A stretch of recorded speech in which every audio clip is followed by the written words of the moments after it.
Good morning, everyone. It's about 6 a.m. here in Portland, and I gotta say, early mornings are the time when I have my best thoughts, but I probably look the most disheveled. But I don't really care.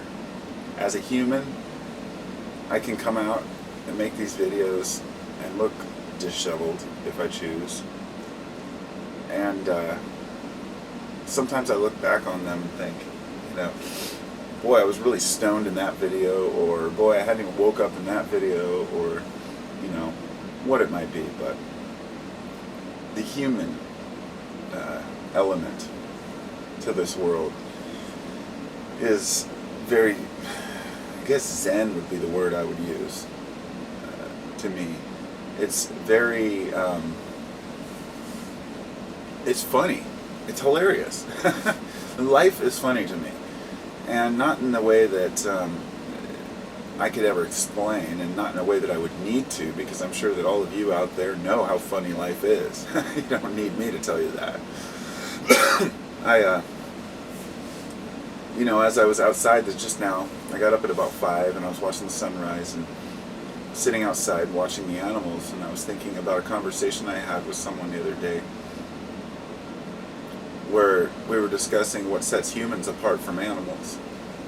And the person said that what sets us apart from animals, I guess there would be like 3 main things. One would be emotion. But we know now that animals have emotion and show emotion. Elephants mourn for their dead. They will go back and visit spots where their dead had passed away. And sometimes it's an instinctual thing, such as if a child dies, they may try to carry it around with them dead. That's a different type of thing, but from one standpoint, that may seem like the animal just doesn't realize the baby's dead. But now we know better. The animal does. They're mourning. They don't know what to do. So anyway, we go from mourning to memory. That humans have memories of the past. And this is another one that animals as well have, obviously, because that's how the elephants do what they do. That's how they remember their calls and their songs, the wails between each other. I mean, they can sing 1,000 miles away. And when I was having this conversation, I said, it's funny because 30 years ago that was true. We didn't believe that animals really had any of these things, these attributes of humans. And but the one thing that the person said that animals don't have that we have that really sets us apart is language. And I said that is not true either, because animals do have a language, and in fact we're learning to decipher many animals' languages now. Some of the simplest creatures have language. I guess you would say every living thing has a language. An amoeba has a language, a chemical language, the chatter of a squirrel, it may just seem like noisy banter to people, but it is a language. They are making sounds. They may not be as complex as our language. So anyway, I got to thinking about this and saying how animals have a very simplified language. And so she said, well, they may have a language, but it's not as complex as ours. And I thought about that for a minute. And I thought, do we really need such a complex language? I mean, do we really need all these words that we use? And of course not. But the more we learn as a society, the closer we get together, and the more ideas we have, the harder it is to distinguish these ideas. If 2 people have a similar idea, but there's one difference, there has to be a different word to describe that difference. And this is why we have so many words. But if you were to remove all the names for everything around us, right, it would remove a lot of those words, because we use them as a lot of noun words to describe things. Anyway, the language itself does slightly set us apart from animals, I guess, but I think that we just have this shallow view that being a human means that we are better or superior, or that we have something more than animals do, and I just don't see that. Of course, from a Christian point of view, let's say, a Christian would tell me that that's completely wrong because, it's obviously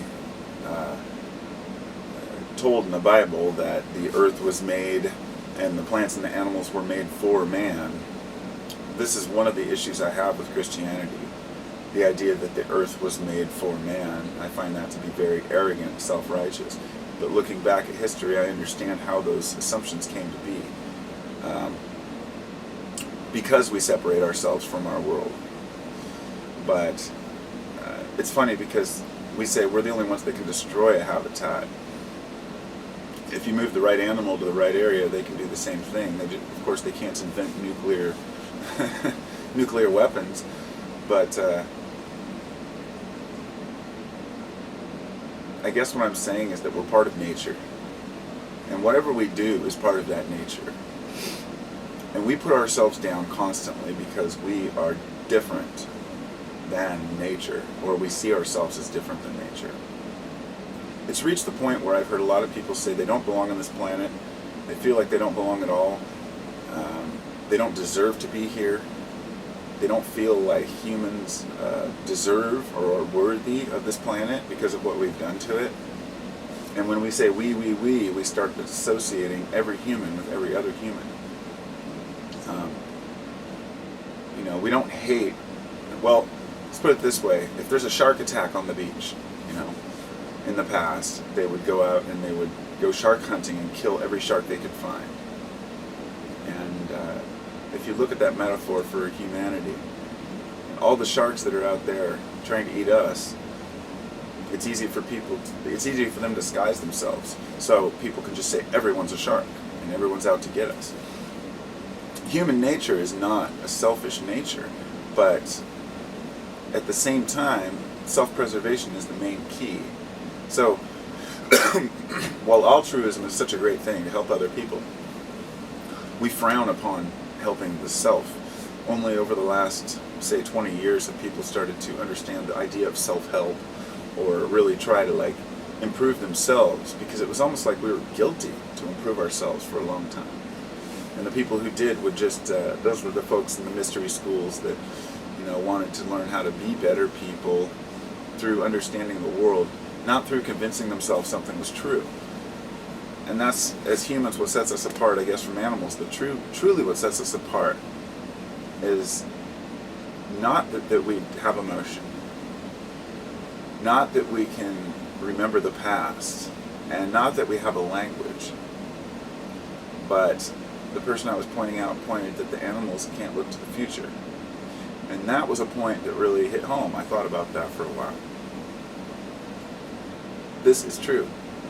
This is the one thing that really does set us apart from animals. I'm not saying that animals aren't aware of their future or their mortality, because they very well may be. I mean, if an ape sees another ape die, it's obvious he could think, well, I could die too. But their brains probably aren't such deep thinking brains that they want to sit and worry about death like we do. So they don't have to create rituals and ceremonies and ideas about an afterlife in order to appease themselves. They just live within the harmony of the world they live in. It's almost like apes are just at this level where they're just where they should be, but not, but we think that we're superior because we can create things. And it amazes me that people think it's just shocking that animals create tools, and that animals, may actually think. But anyway, us as humans looking towards the future, that one thing, that one aspect of it, the one thought that one day I'm going to die, is what I believe creates at least half of the turmoil in the world, if not all of it, I guess. I mean, it's obvious that if we were all going to live here for eternity and we knew that, then we would try to get along a little better. But since we have to get in and get out, people want to get theirs while they're here. I think we're at the crossroads between a time when people just wanted the white picket fence, the American dream, and now the people of today who are looking back in disgust, saying, what a disgusting dream we had. Not because of the dream itself, but because of the cost it came to others. And human species as a whole, especially with the internet, is realizing now that we have power, more power than we thought as individuals to change our world. But most of it is through our own purchasing power, our own actions, and our own speaking out. And those are difficult for a lot of people. Some people get stuck in a group who believes one thing or talks about one thing, which whether it be political or religious or otherwise at work or elsewhere, and they just tend to climb up and keep their mouth shut because you don't want to go against the grain. I've always gone against the grain. I'm always that guy. So, I've learned how to take a rebuttal, but not making waves, seems to be a very common way to live. Don't make waves.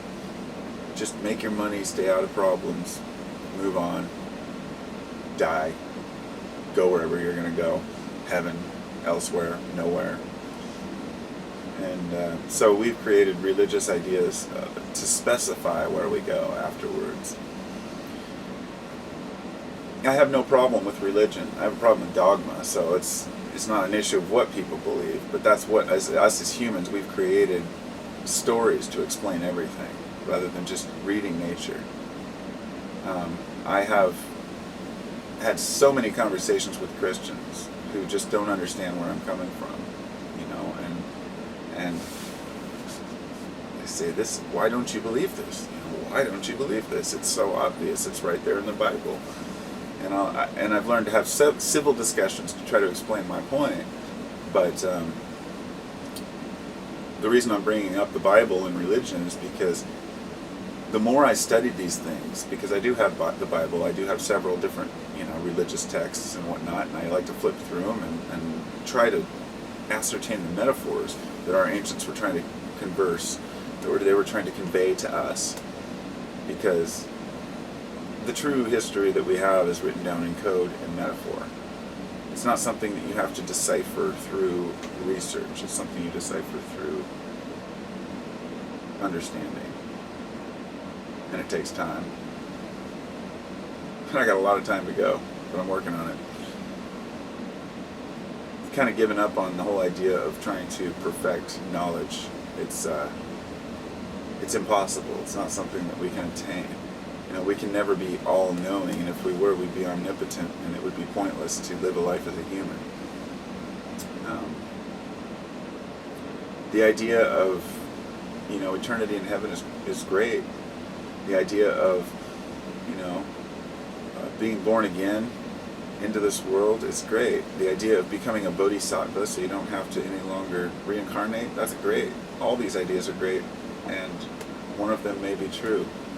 But as humans, we have to remember that each one of us goes through different experiences, and it's usually because of our willingness to adhere to ideas and not break free from them.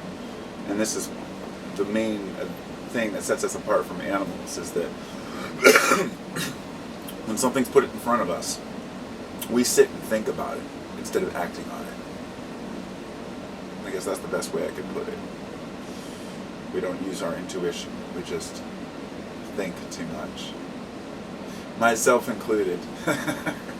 So, peace out, everybody. Wish you luck on your journeys, whatever they may be. And